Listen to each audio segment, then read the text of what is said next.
Welcome to the Ernie Chambers Show.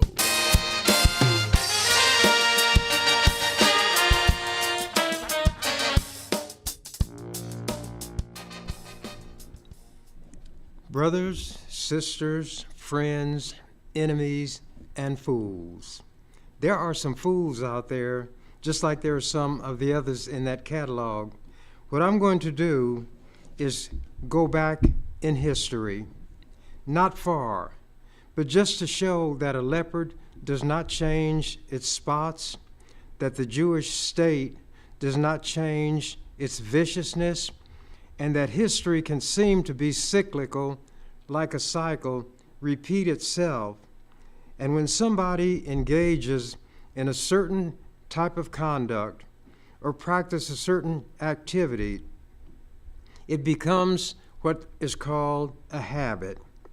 And Israel has had a habit of attacking its neighbors, not because Israel, the Jewish state, is that powerful, but because they have a big brother who is really a flunky, the United States, which has more kill power than any country on the face of the earth, with the possible exception of Russia, and soon North Korea in certain areas may equal them. But those three countries, either one, two of them, or all of them together, could unleash a firestorm, a nuclear cloud, radioactivity that theoretically could lead to the eradication of human beings. But that is not exactly what I intend to talk about. I want to talk about Israel. When I was younger and went to church, the Jews were considered God's chosen people. That's what I had been told. As I began to read the Bible, read some of the horrible things that the Jews did, how God condemned them, how Jesus condemned them. Jesus even said, "Which of the prophets have you all not persecuted?" But that is not precisely what I'm going to talk about. I wrote articles during the long ago. The ones that I'm going to read from today come from the year 2003. If this is 2024, and I believe that it is, 3 from 24 is 21. This that I'm going to read from was written 21 years ago, and it could have come from yesterday or today's paper. But I'm going to start with an article that appeared in today's paper, the Omaha World Herald. Headline says, "Lawmakers question U.S. support." Austin tells Congress Israel is taking steps to boost aid to Gaza. I had touched on the fact, and national news and local have talked about the fact that there was a food convoy, and one of the groups had their vehicles marked with the emblem on top of the vehicles so they could be seen from the air. There would not be any, quote, mistakes, unquote, by Israeli bombers, and they could get this aid delivered to the people who need it so desperately. Famine, starvation, attendant sicknesses, and some diseases are racking Gaza, thanks to God's chosen people based on the way they describe themselves. But the Bible said there are gods many, there are lords many. So their God could be the devil. As a man thinketh in his heart, so is he. You'll know a tree by the fruit it bears. I'm going to get to this article, and it was accompanied by a photograph, and you probably can't make it out, but just let you see that there was a picture accompanying this, and the caption says, "Secretary of Defense Lloyd Austin and Chairman of the Joint Chiefs of Staff, General Charles Brown Jr., testified Tuesday," which would have been yesterday, before the Senate Armed Services Committee on Capitol Hill in Washington. These men have all kind of badges and symbols to show their military exploits, but there were some questions. Austin tells Congress Israel is taking steps to boost aid to Gaza. This is from an Associated Press release, which the World Herald printed. Washington. Defense Secretary Lloyd Austin told the Congress Tuesday that pressure on Israel to improve the flow of humanitarian aid into Gaza appears to be working, but he said more must be done, and it remains to be seen if the improvement will continue. Quote, "It clearly had an effect. We have seen changes in behavior, and we have seen more humanitarian assistance being pushed into Gaza," unquote, Austin said in a Senate Armed Services Committee hearing. Quote, "Hopefully that trend will continue," unquote. All America has to do is tell Israel what to do, and it will be done. But when you slide away from what you ought to do, the one that you're dealing with will see you as a slip and a slider and will take as much leeway as you give. Continuing, protesters interrupted the session several times by shouting at Austin to stop sending weapons to Israel. Quote, "Stop the genocide," unquote, they said, as they lifted their hands, stained in red, in the air. A number of senators also decried the civilian casualties, saying the administration needs to do more to press Israel to protect the Gaza Strip's population of 2.3 million people. Many are not just hungry. They're facing starvation, and famine is waiting in the wings. Austin said he spoke with his Israeli counterpart, Defense Minister Yoav Gallant, on Monday, and that he repeated U.S. insistence that Israel must move civilians out of combat zones in Gaza and properly care for them. There shouldn't be any combat zones in Gaza. When you have over 3 million people in that small amount of land, there's no way that you can drop 2,000-pound bombs, use artillery, tank fire without killing civilians, because civilians are everywhere. It would be like this represents Gaza, and the people from this area where the attack started continued to move in this direction until they're all clustered down here. And when bombs are dropped and this heavy artillery is used, there is no way that anything can happen other than the killing of large numbers of civilians. The Jews know it, and they intend to do it. That which is foreseeable under the law is intended. Israel intends to kill civilians. Not only did they learn well from the Nazis, they are excelling what the Nazis did. Austin and Joint Chiefs Chairman General Charles Brown Jr. testified on Capitol Hill about the Pentagon's $850 billion budget for 2025.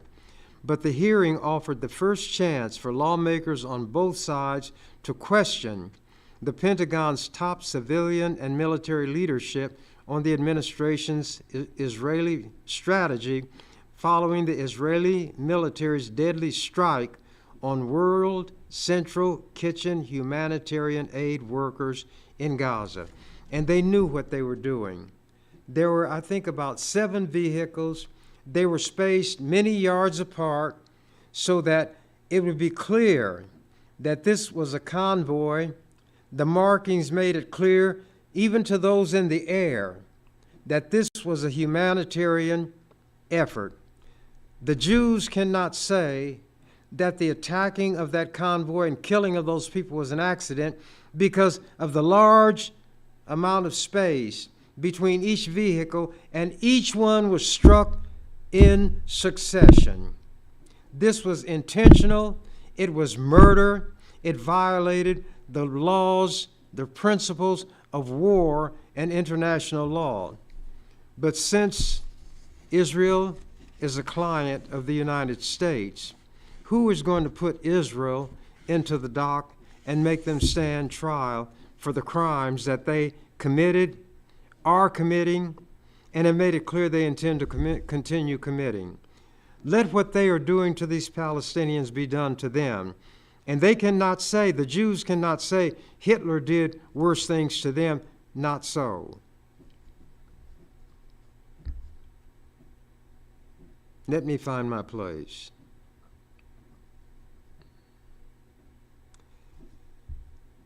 But the hearing offered the first chance for lawmakers on both sides to question the Pentagon's top civilian and military leadership on the administration's Israel strategy following the Israeli military's deadly strike on World Central Kitchen humanitarian aid workers in Gaza. That strike also led to a shift in tone from President Joe Biden on how Israel must protect civilian life in Gaza, and drove dozens of House Democrats, including former House Speaker Nancy Pelosi, to call on Biden to halt weapons transfers to Israel. Half the population of Gaza is starving and on the brink of famine due to Israel's blockades. Israel in recent days took initial steps to increase the flow of humanitarian aid into Gaza.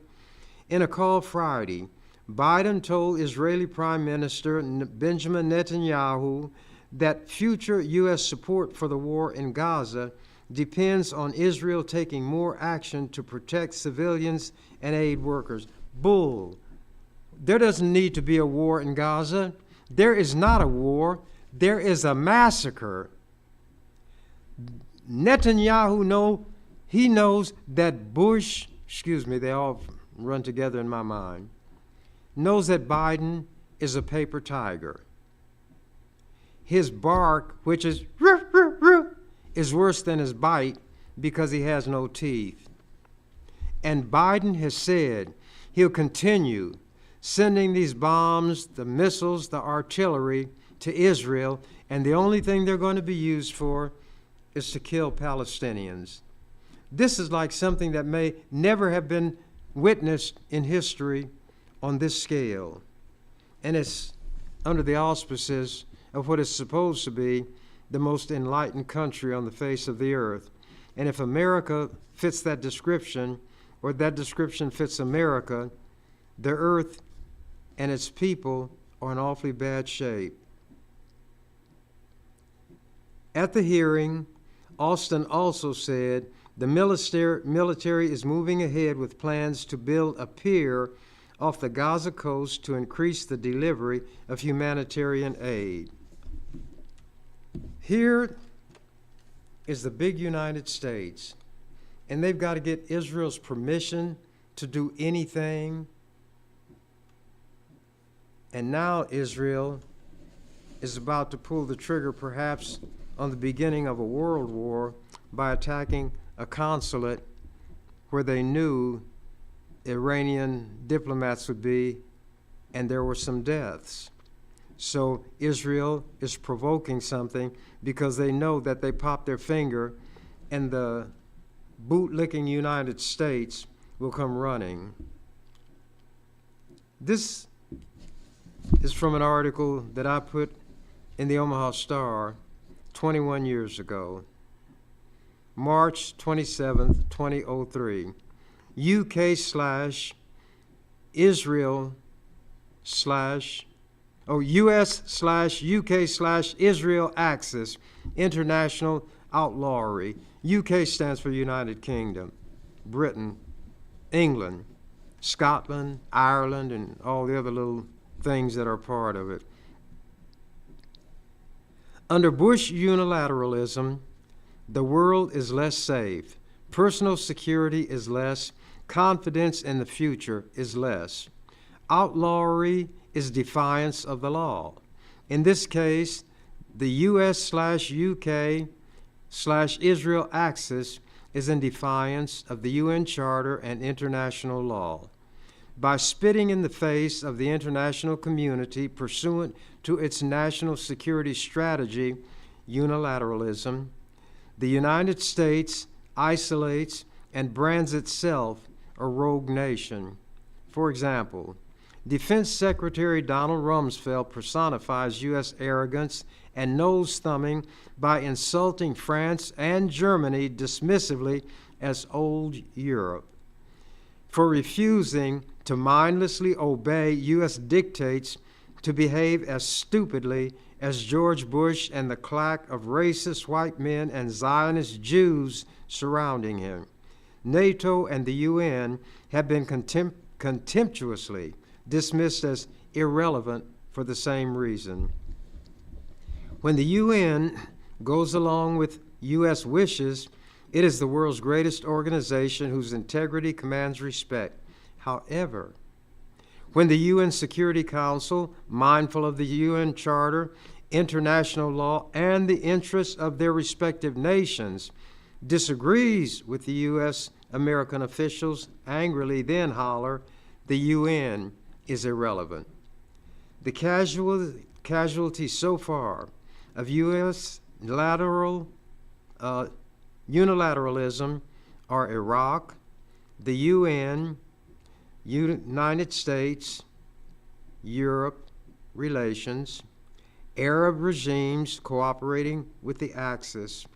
An expected outgrowth is the destabilization of the world and the unleashing of intensified terrorist activity around the globe. The rage, indignation, and contempt spawned by the murderous, cowardly, criminal aggression of the U.S.-UK-Israeli axis against the people of bleeding Iraq, whom Bushites hypocritically intone have suffered enough under Saddam Hussein. They are so intense, I scarcely trust myself to write rationally about it. Listening to the ongoing U.S. propaganda line echoed by the subservient U.S. media relative to the purported justification of the illegal aggression serves only to make matters worse.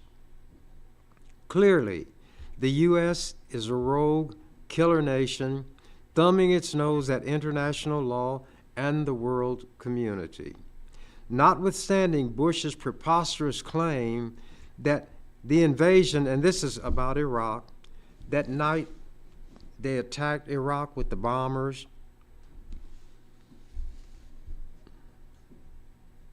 Let me find my place. Bush's preposterous claim that the invasion is to, quote, disarm Iraq, free the Iraqi people, and save the world from terrorism, unquote. Liar, liar, pants on fire. First, no weapons of mass destruction, chemical, biological, or nuclear, have been shown to exist, thereby exposing the disarmed sham as a lie. Second, even the CIA has found no evidence that Iraq has been trained, has bred, trained, or exported terrorists. So, the terrorism lie is run to earth. No legitimate U.S. national interests are advanced by the invasion and conquest of Iraq. What then is the driving motivation behind the illegal aggression against Iraq? It is hydra-headed, meaning several heads. Hydra was that kind of monster from Greek mythology. Number one, the Bush family's personal vendetta against Saddam Hussein. He supposedly said somebody ought to kill Bush's father, and that caused the family to hate Saddam Hussein, and for that he and the Iraqi people had to suffer. Two, the lust of Bush's cronies for Iraq's oil. Three, bowing to Israel's demand for a U.S. military foothold in Iraq from which to attack Israel's designated enemies in the Middle East, and 4, unilateral adventurism and imperialistic aggression. Unremitting nighttime aerial bombardments. If you watched television at that time, the screen would be dark, you'd hear the planes roar, then you see all this fiery appearance along the horizon. That was the shock and awe. Unremitting nighttime aerial bombardments and missile attacks that are intended to and do sow terror among the Iraqi populace are not the behavior of, quote, liberators, unquote. Thousands of bombs and missiles with accompanying horrendous explosions, terrifying concussive effects, resulting fires, fumes, smoke, and fouling and contamination of the atmosphere can hardly be deemed liberation. It is doubtful that Iraqis feel better about their women and children being slaughtered by so-called liberators from the U.S. and U.K. rather than at the hand of Saddam Hussein, which they could never prove that Saddam was doing. The terror, destruction, and nerve-shattering noise and chaos being wreaked by the axis of outlawry are unmatched by anything previously inflicted on Iraq and its people. And when one nation preemptively unleashes unprecedented military might against another that is far weaker and poses no imminent threat, it is not war, but vicious bullying. It is the slaughtering of innocents. How many women, children, infants, elderly, and infirm will be murdered by Axis forces in the air, on the sea, and on the ground? Killing civilian non-combatants is murder. Killing Iraqi civilians is intentional. Both moral and civil law declare that what is foreseeable is intended. Killing civilians is foreseeable. Who doubts that the bullying U.S. behemoth will ultimately crush militarily tiny and weak Iraq? Still, questions remain. Number 1, what will be the reaction of ground forces when, despite shows of overwhelming kill power, significant resistance is encountered as the invaders near Baghdad? And may the spirit of jihad draw outside support to Iraq's aid? 2, having been convinced of their invulnerability and invincibility by Axis propaganda, what will be the reaction of the young troops, and how will they behave when they come face to face with the reality that they and their comrades, not only Iraqis, will be harvested by the Grim Reaper? Will the, quote, psychological warfare, unquote, of the Axis trumpeting guaranteed death to Iraqis and guaranteed victory to Axis forces backfire when death cuts a swath through the invaders' ranks, as it surely shall? 4, what will be the ramifications and complications of the movement of Turkish troops into Kurdish North Iraq in disregard of wishes and warnings of the U.S. and in the face of Kurdish vows to fire on such troops? The slam-dunk invasion of Iraq may not be quite as neatly packaged and ready for delivery as the American public has been led to believe by official U.S. and media propaganda. Americans may shed as many tears over the death of their loved ones in this illegal bush war of aggression as tears shed by weeping Iraqis over the death of their loved ones.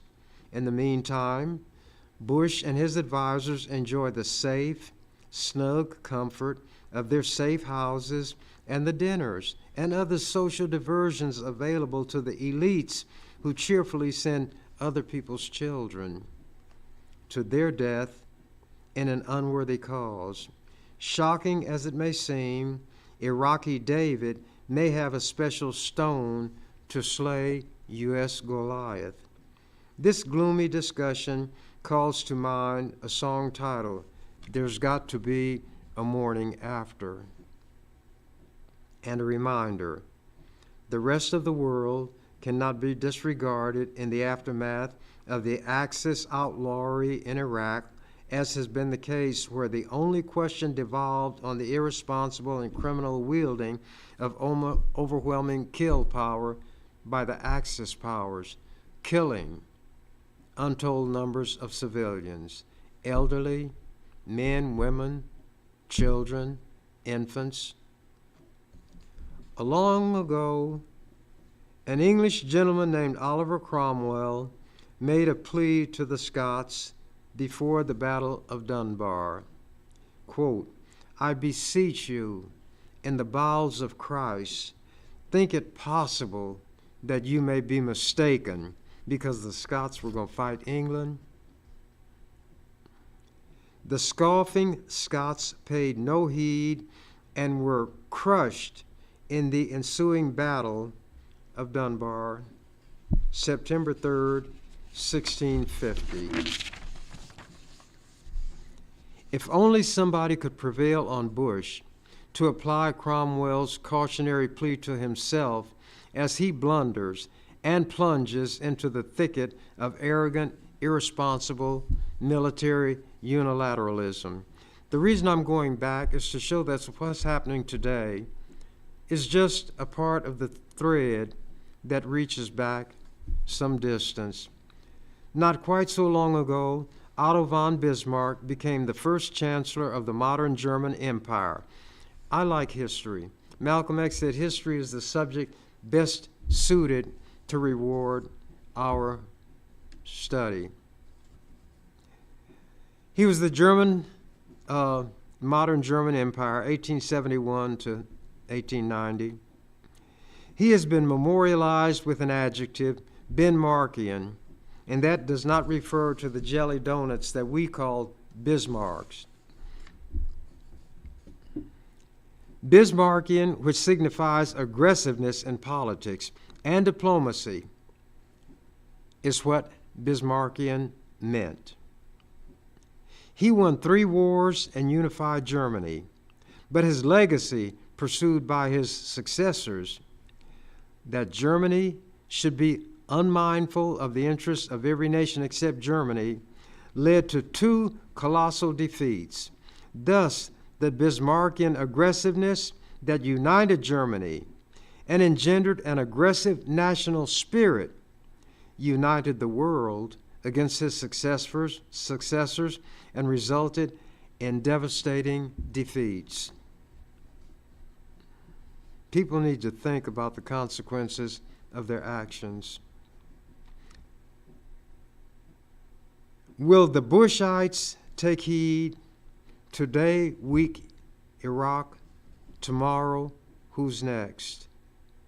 With a little bit of luck, Bushian unilateralism may succeed spectacularly for a time, but when it falls in the long run, the failure will be catastrophic and terrible.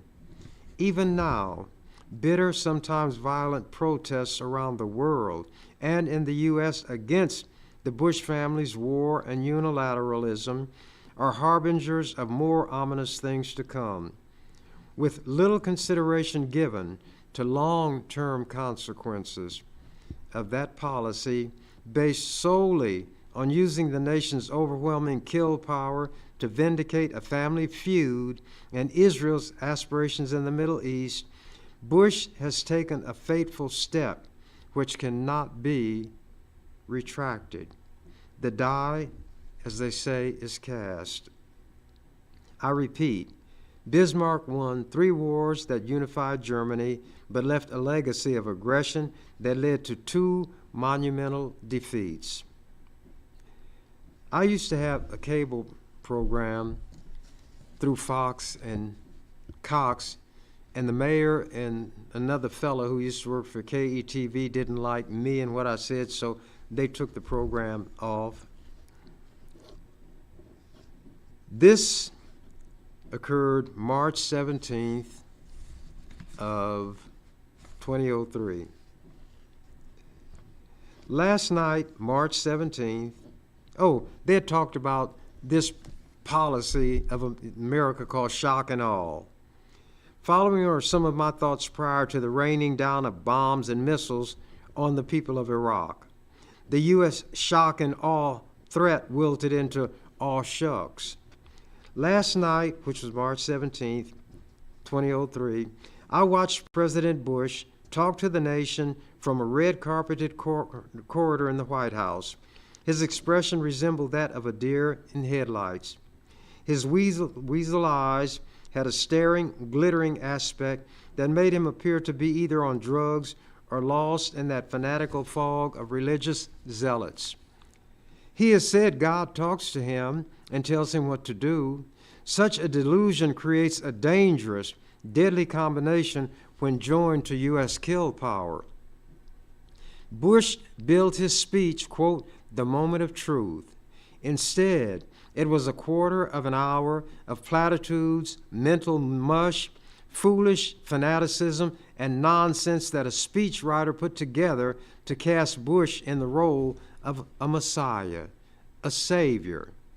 As I watched that speech, it struck me as the most bizarre public spectacle I ever had witnessed. It was sheer madness. It was more like a parody, a caricature produced by Saturday Night Live than a real president with the power to destabilize the entire world. But there stood old Weasel Eye in the flesh, engaging in a towering bit of nonsense. He fell into the mode of old Western movies. Gunfight at the OK Corral, Gunsmoke, High Noon, John Wayne, Doc Holliday, John Wesley Hardin, Billy the Kid, the Dalton brothers, Jesse James, all rolled into one in his tortured little brain. Narrowing his beady weasel eyes into a hard squint, he peered into the camera and delivered the statement calculated to fix his place in history. Quote, Saddam, get out of town in 48 hours or I'm going to get you. And that goes for your kids too, unquote. This is you all's president. The rest of the world is shaking their head in amazement. A fool is abroad in the land. The U.S. is in the hands of a buffoonish madman. That speech convinced me that Bush is indeed suffering from messianic, they might say messianic, but the delusions of being a messiah. He truly believes himself to be the Messiah. Again, peering into the camera, he said, as if talking directly to the Iraqi people, as if they were watching him on TV instead of preparing to dodge U.S. bombs and missiles,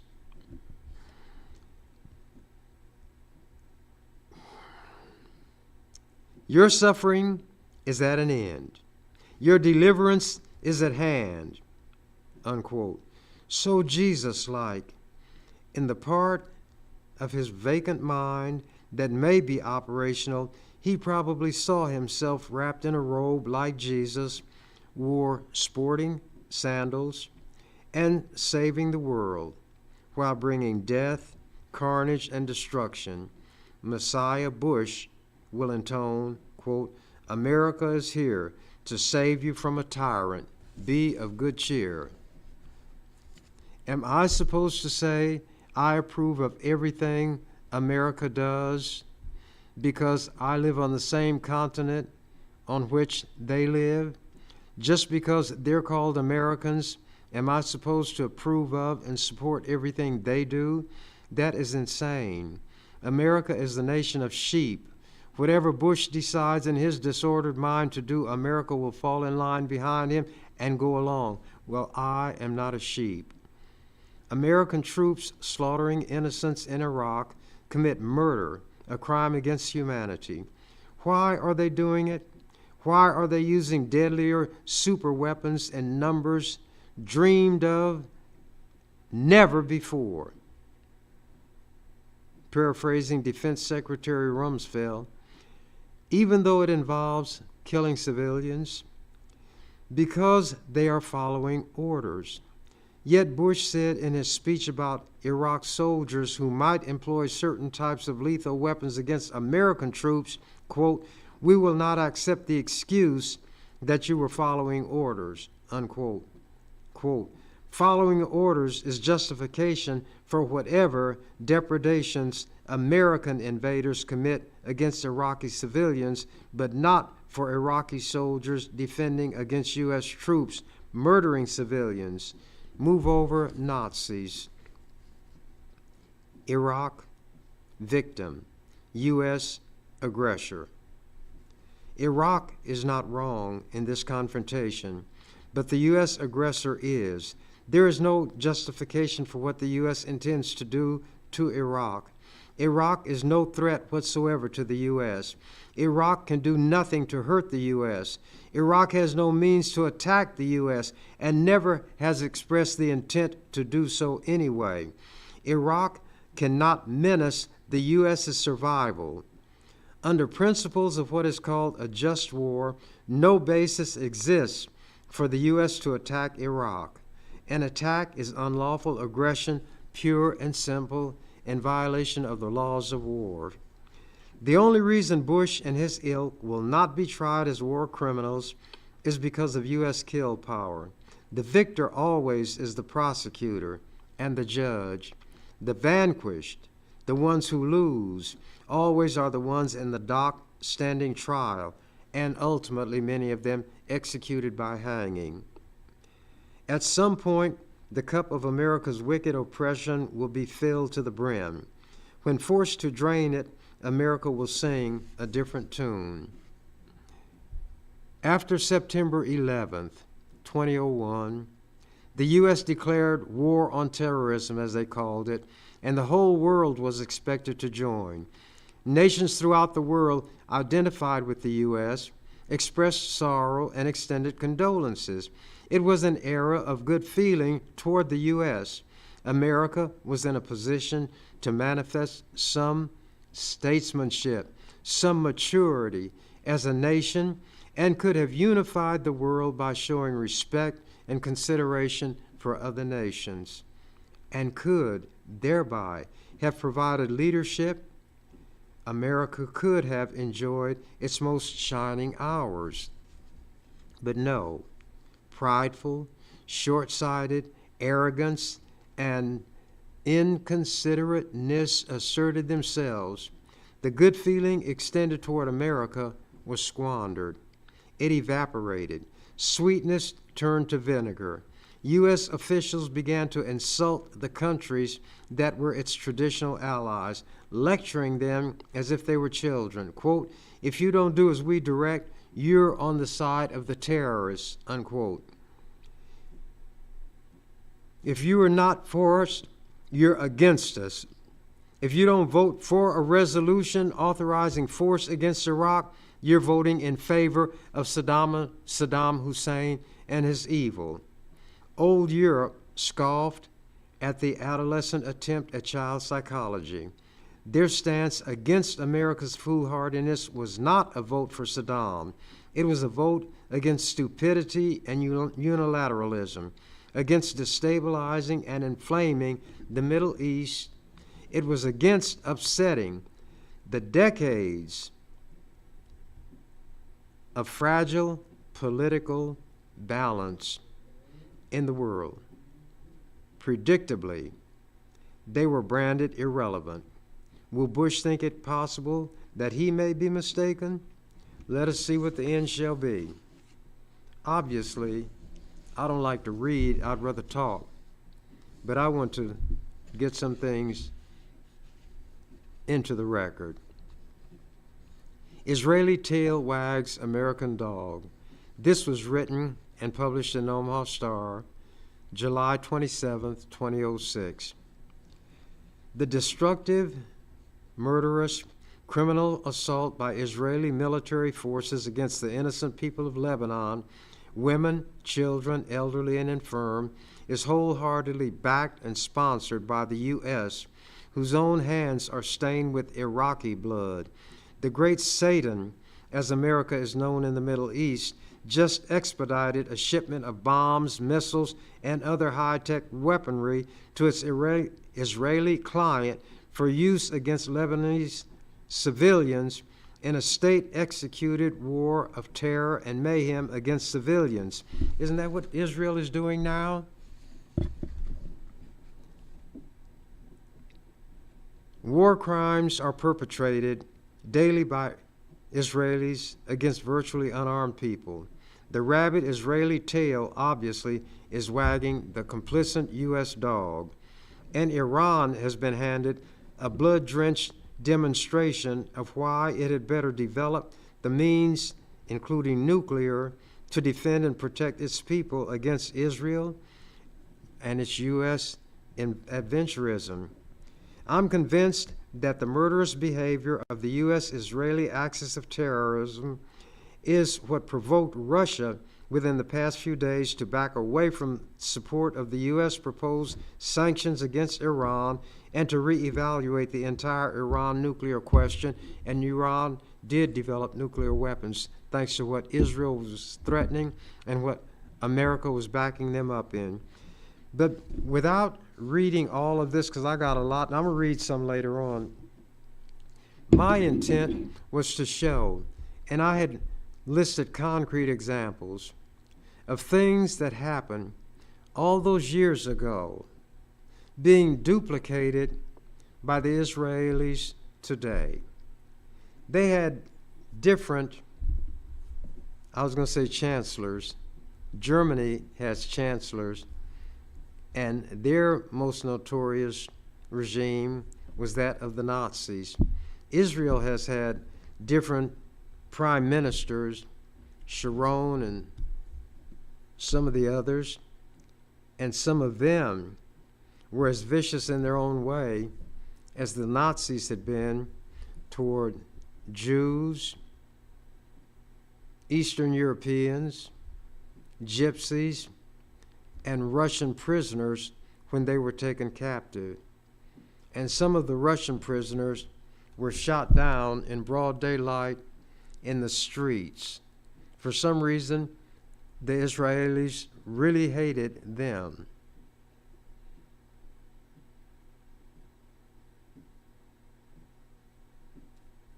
You thought I made a mistake, didn't you? The Nazis had the Russian prisoners and shot them down in front of the German populace, and other things were done by Hitler which made it impossible for the German populace to say, when the Nazi regime was obliterated, that they didn't know what was going on. They didn't know there were concentration camps. They did not know that there were extermination camps. They didn't know that that stench that rose from these giant, I call them incinerators, were caused by the burning of human flesh. People who watch evil being done to others and don't take a stand against it, even by speaking against it, will find all kind of rationalizations that will enable them to say, I didn't know what was going on.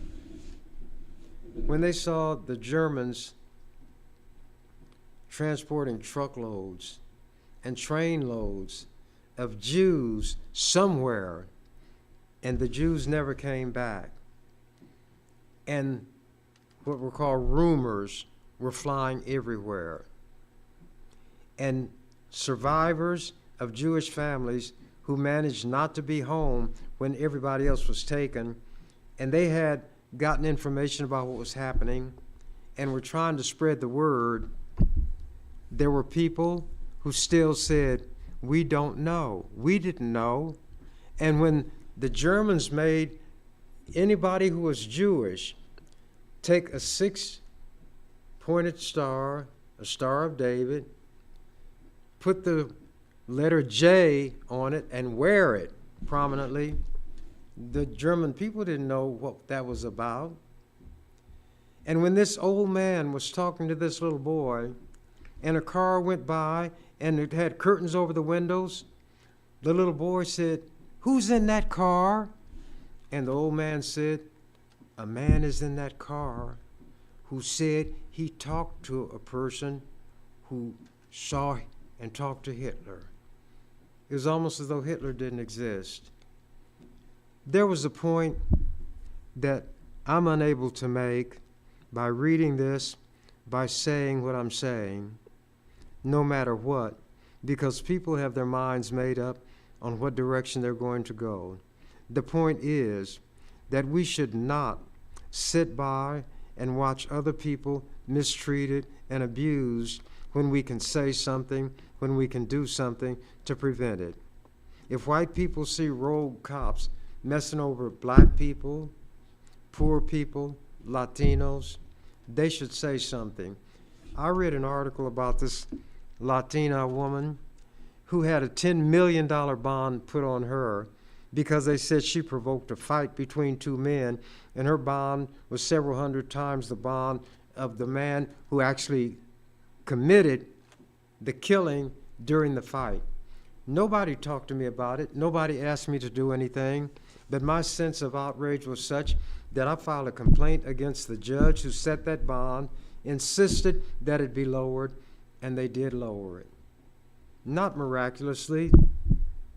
When you're learning something, they say learn the ABCs. I reverse that to the CBAs. If you have an idea that's worthwhile, conceive it, C. Believe it, B. Achieve it. That's CBA rather than ABC.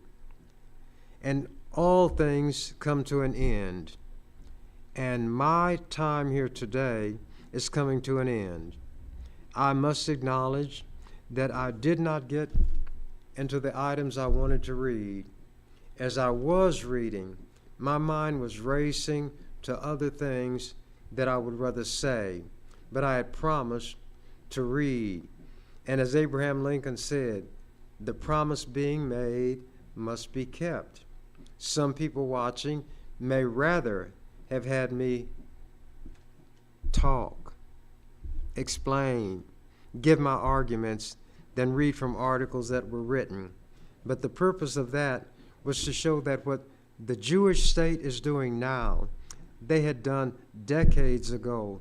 They had done it down through the years to their neighbors, thanks to the backing of the great Satan, the United States. Israel couldn't do this on its own. They don't produce bombs. They don't manufacture airplanes or munitions. They get them from America. And everybody sees Joe Biden as a pussyfooting, mealy-mouthed, scaredy cat. He says Israel better not kill these civilians, yet they're going to continue shipping billions of dollars in military aid to Israel. As I mentioned earlier, 2,000-pound bombs dropped in civilian areas. And Joe Biden is a president that people ought to have confidence in. Somebody's got a ring in Joe Biden's nose attached to a cord, which is in somebody's hand, and when they jerk that cord, Biden moves in that direction, and that hand is Jewish. He's like Charlie McCarthy sitting on the lap of Edgar Bergen. The puppeteer makes the puppet move. The ventriloquist is the one who speaks. The puppet, the dummy, the mouth moves, but the words are those of the ventriloquist. Israel is the ventriloquist. They allow Biden to say whatever he wants to say. But then when they tell him, when Biden tells Netanyahu, you better not do this, Netanyahu shakes her finger and says, you better remember who you're talking to. So you tone that down. But whatever you do, don't make the threat to withhold aid of a military nature. There are people on both sides of the aisle, as they say in Congress, Democrats, Republicans, in the House and in the Senate, who don't want aid of a military nature to go to Israel. But Biden, being the pussyfooter that he is going to send that aid. If there were elections in Israel right now, I believe Netanyahu would lose. So he doesn't want elections. He is under criminal charges right now in Israel for influence peddling and other misuses of office. This so-called war, which is really a slaughter, is a God-sent, a Jehovah-sent rescue for him. He wants to keep the killing going to divert attention from what he has done. If elections occurred, I say again, he would lose. Israelis are conducting demonstrations. Tens of thousands of people, it looks like, are in the streets. There are Israeli hostages that are claimed to be in the hands of Hamas. The relatives of those people are crying out saying, we want our relatives. Others, we want our friends. Others, we want our countrymen to be released. And we don't like this killing of civilians in the name of Zionism, in the name of Judaism. I am not one who will say that the Jews are getting what they deserve, because not all Jews are involved in what is happening. The ones who are responsible are the ones who drop the bombs, who pull the triggers, who do the killing. But because human beings tend to generalize and lump together, you'll hear that expression, the Jews, as though it's one entity. And I say again, if you have a Jewish friend, keep that person as your friend as long as he or she has done nothing to break the friendship.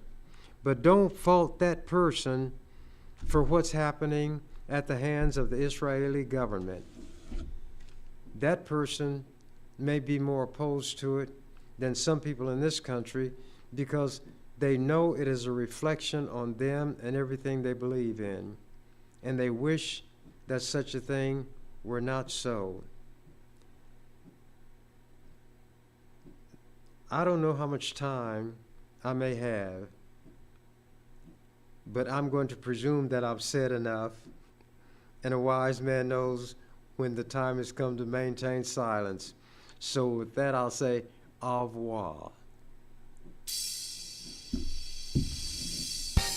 You've been watching The Ernie Chambers Show. If you'd like to leave suggestions, email us at ewcfacts@gmail.com. That's ewcfacts@gmail.com. This is an EWC Communications production.